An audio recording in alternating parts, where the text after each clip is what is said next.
Well, I've been going at a pretty good clip this last week, doing quite a lot of things, including leading a weekend retreat on the practice of Tara Gaia, which was truly wonderful, as Liza Jane will and Ellen will hopefully testify. We had a really good group, and it was really fun for me to share those teachings only for the second time publicly. And every time I do, that practice just gets more and more real, and is really such a beautiful, beautiful thing. I feel very grateful to those who are showing up to learn it and giving me the chance to share it. And oh, and Kendra, you were there too. Yes. Yeah, so I'll be teaching that again in November.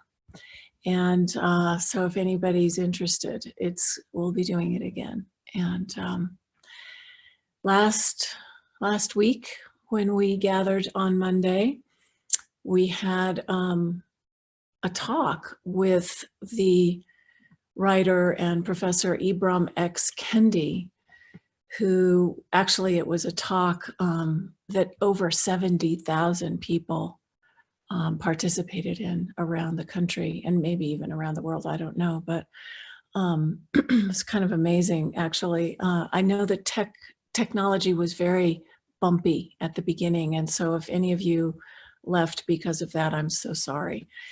It was a lot on their end, to be honest, but it was also a bit on my end. So it was bumpy, but for those who hung in there, I feel like our discussion was really fruitful and really beautiful. His talk was on anti-racism, and that is definitely a focus of what we're going through collectively and grappling with personally, I'm sure, many of us anyway, and we'll continue to do so. I'm getting ready for the full moon, which comes around every month as well, and the next full moon actually falls on Monday, August 3rd, next week.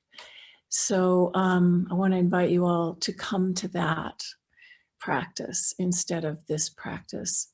I won't be able to do them both because they're sort of back to back, and it's too much, but it's always a very beautiful meditation. And the Earth Treasure Vase that we're working with now is dedicated to healing all our relations in the United States of America. Healing the land, healing the history of the land, healing racism, all of these issues now rising up. And I don't know where that vase will be buried yet. We will continue to offer our prayers and set our intention that it will become clear. But what has come to me recently, probably really since in this last week, is this image of the vase, of that particular vase, kind of moving from place to place, person to person, across the country, going places where this healing is called for, into the hands of those who are dedicated to doing that work. And I was actually kind of seeing it as a sort of underground railroad activity, that the vase would get passed warm hand to warm hand along the way and be cared for and worked with in ceremony in these different places across the land. So that's the image that I'm holding, and we'll talk about that some more on the full moon. But for those who were there with us for the Kendi talk, and are sitting with some of these themes and issues, I invite you to bring them forward in our discussion if you feel moved to. And as Thich Nhat Hanh would invite us to do, and we've spent a little time on the 14 mindfulness trainings, the 14 precepts that are of the order of interbeing of Thich Nhat Hanh prior to the Kendi talk, just looking deeply at his Thich Nhat Hanh's instructions as practitioners, how we invite ourselves not to close our eyes before suffering, to practice in such a way that we are dedicating ourselves to issues of social justice and healing, reconciliation, and yet not taking sides. This, of course, this practice is not a political platform. It's something else. It's a place for transformation and awakening, which is why we practice. Can you hear me okay? I think I might be talking a little quietly. Yeah? Okay, good, thanks. So there was a gentleman in the weekend retreat who shared a poem by Thich Nhat Hanh that I thought I would read, and then I do have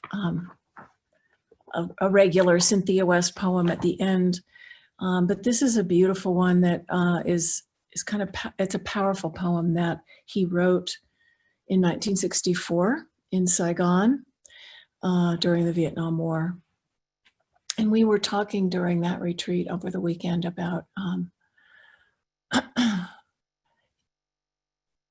how can, because I'm very much about the earth as a source of refuge, for us, a source of refuge in the three jewels, the teacher, the teachings, and the community, and the inspiration that gives us what we need to be responding to suffering, to waking up. The catalyst these days for our awakening coming from the earth. And there was a woman in the group who was struggling with how can the earth be a source of refuge and awakening for us when there's so much suffering in the world. How do we reconcile that? And this was the poem that was offered by someone in the group. That's a good question to sit with. Much more we could say about it. I'm feeling a little tired today, so I'm going to just read the poem and then do the opening verses and go into our practice, and then we'll come back to each other at the end for some sharing, whatever is bubbling up in your practice.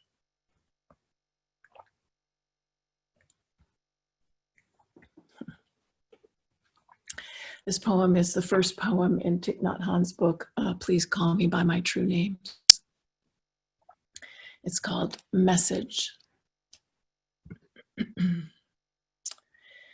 Life has left her footprints on my forehead, but I have become a child again this morning. The smile seen through leaves and flowers is back to smooth away the wrinkles as the rains wipe away footprints on the beach.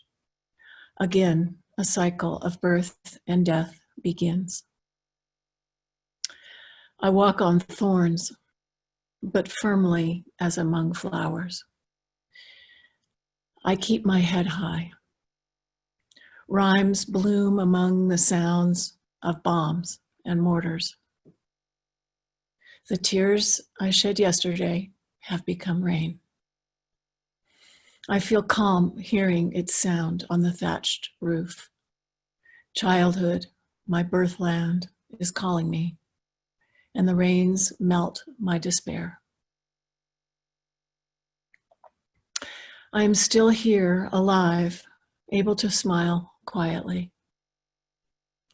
O sweet fruit brought forth by the tree of suffering, carrying the dead body of my brother, I go across the rice field in the darkness. Earth will keep you tight within her arms, my dear, so that tomorrow you will be reborn as flowers. Those flowers smiling quietly in the morning field. This moment, you weep no more, my dear. We have gone through too deep a night. This morning, I kneel down on the grass when I notice your presence. Flowers that carry the marvelous smile of ineffability speak to me in silence. The message of love and understanding has indeed come to us.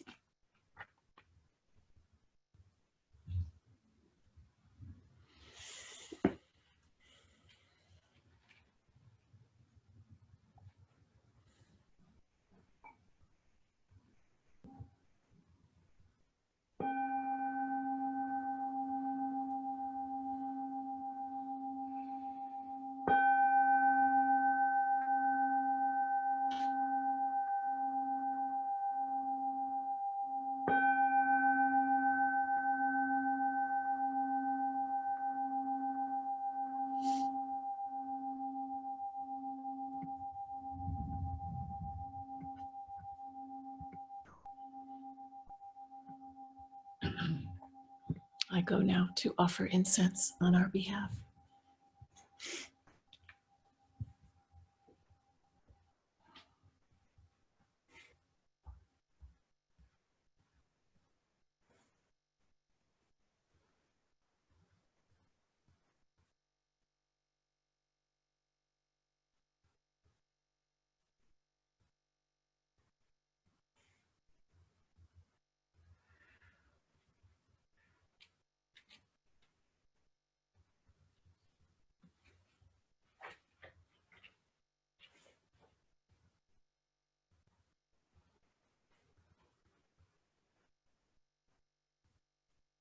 In gratitude, we offer this incense to all Buddhas and Bodhisattvas throughout space and time. May it be fragrant as earth herself, reflecting our careful efforts, our wholehearted awareness, and the fruit of understanding slowly ripening. May we and all beings be companions of Buddhas and Bodhisattvas. May we awaken from forgetfulness and realize our true home.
Perfection of wisdom, mother of Buddhas, Bodhisattvas, and all beings, nourishing, holding, and healing all, great Mother Earth, precious jewel of the cosmos, to you we bow in gratitude. We take refuge in the earth as a teacher. That's the way in this life. We take refuge in the earth as an expression of the Dharma, the teachings of interbeing, understanding, and love. We take refuge in the earth as an embodiment of the Sangha, the vast interdependent community of life in balance and harmony. Living within the web of life on earth, we dedicate ourselves to embodying awakened awareness on the path of healing in service to all beings. We dedicate our lives to realizing our oneness with Gaia.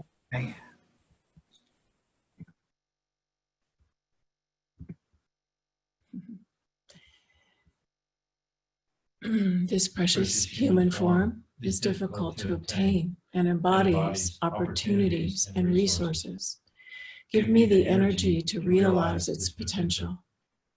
The ultimate foe, the Lord of Death, can come at any time. Give me the energy to live a life of no regret.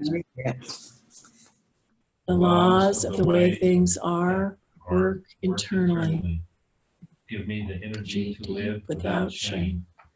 Suffering is present in all 6 realms. Give me the energy not to take birth in these states. The reliable and definite refuges are the 3 jewels. Give me the energy to trust them. The 6 kinds of beings are as kind as my parents. Give me the energy for loving kindness and compassion. In the end, my mind is nothing but being as truth. Give me the energy to attain a stable understanding.